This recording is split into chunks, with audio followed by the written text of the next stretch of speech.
Nandito kami ngayon sa Save More Grocery Store. Kagagaling lang namin ng simbahan, so dumaan na lang din kami dito. Bibili lang kami ng konti kasi nag-commute lang kami. Mahirap magpitpit ng mabigat.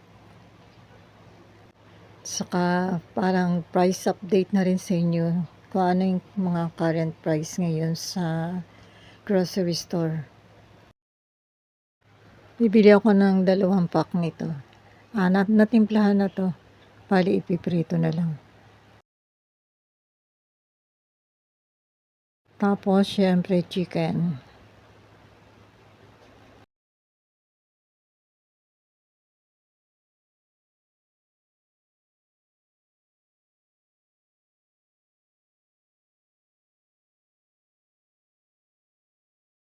Nandito na kami sa bahay. Ito na yung mga binili ko.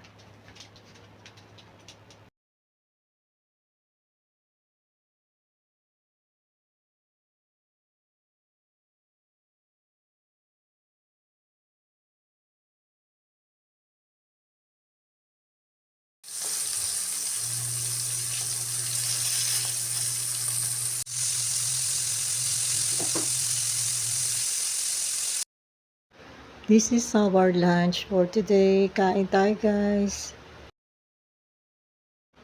Okay, kain na kaming dalawa. Nag-set aside na rin ako ng food para dun sa isang apo ko. Nandun siya sa mga classmate niya.